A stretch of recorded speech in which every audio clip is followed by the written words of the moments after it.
Good morning, happy Friday, and welcome to Sunrise Small Talk episode number 47. I've had the question come up quite a bit recently about capital gains and how they're taxed. So we're going to do a quick 101 on that.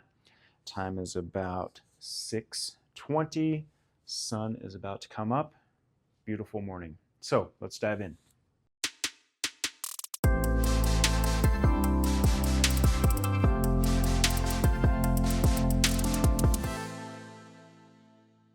There are two types of capital gains: short-term and long-term. Short-term is anything we've held for 1 year or less. Long-term is anything we've held for over a year. Andrew, what if I held something for exactly a year? Short-term.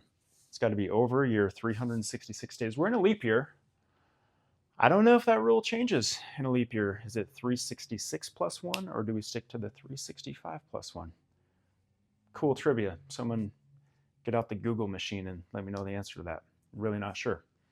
Short-term and long-term. Here's how these work with each other. Typically, you're going to have a combination of both. They're going to show up on your 1099. Does not apply to IRAs. That is separate. We're talking simply about our taxable accounts. I've had a lot of questions about this recently. In fact, yesterday, a financial advisor asked me a question. He said, the short-term or long-term, and then you do this and bring that in, how does that work? And I said, here's the deal. Don't confuse it. They offset themselves, and then they offset each other. And whatever's left, if it's a gain, you pay tax. If it's a loss, you carry it forward. Don't complicate it. Here's what I mean by that. I am shooting from the hip with these numbers, so bear with me if they don't quite match up. Let's say in any given year, and you get your 1099, you give that to your tax preparer, your CPA. You may not care how it works behind the scenes, but some people do pay attention to this. I pay a lot of attention to this because I do a lot of strategizing around this. I do this for you on your behalf.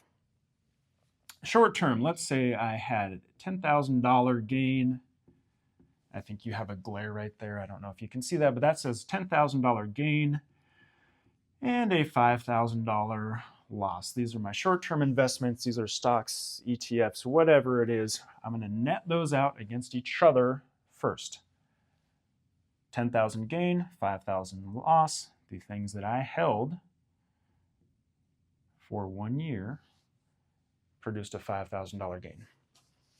Long term, let's say I had a $5,000 gain and a $10,000 loss. So over here, I've got a $5,000 loss. Point out parentheses means negative. You learn that in accounting, and you're not all accountants, so just point that out. That's what those brackets mean. Gain over here, loss over here. I offset these with each other. On my 2024 tax return, my result is 0. No gain, no loss. Let's say these numbers were flip-flopped. My loss was 5,000 and my gain was 10,000, and now I've got a $5,000 gain. I've got a $5,000 gain here. I've got a $5,000 gain here. These will be taxed at ordinary income. OI. We speak in acronyms around this office. I'll tell you what the difference is in a second. Over here, this will be taxed at long-term capital gain. Short-term capital gains are taxed as income, less favorable rates than capital gains rates. We never really want to pay short-term capital gains. Over here, long-term capital gains, you're either going to pay 0, 15, or 20%. 0, 15, or 20, depends on your income. Over here, this is going to range from 10% up to 37% because it's really just considered income. Now, here's what happens. Let's just say I had a $10,000, no, let's call it a $30,000 combined loss between the two. Then what happens? What's my tax benefit for losing this money? It's a loss. Well, in the current year, I get to take $3,000 of my loss, regardless of whether it's short or long. We won't go into that, but I get to take $3,000 of my loss and offset that against ordinary income, money from my job. If I make $100,000, I subtract $3,000, the maximum I can subtract in any given year from that $30,000 loss. And my taxable income, if I had nothing else going on, would now be $97,000. $3,000 per year. Here's the question: how long would it take me to utilize and use up this loss that I'm going to carry forward? It's called carrying forward. We apply it against income in future years. $3,000 per year is our max, $30,000 loss. It would take us 10 years to utilize that loss. And here's what bothers me about this. That $3,000 figure, that came out in the 1970s, similar to our video last week when I talked about some of the Social Security income bands that have not adjusted for inflation since the 80s and 90s. This one has not adjusted since the 70s. It is way overdue for an adjustment because it is not uncommon for individuals to have $30,000 losses, $100,000 losses, and if you can only carry forward $3,000 at a time, you're going to carry that loss forward forever.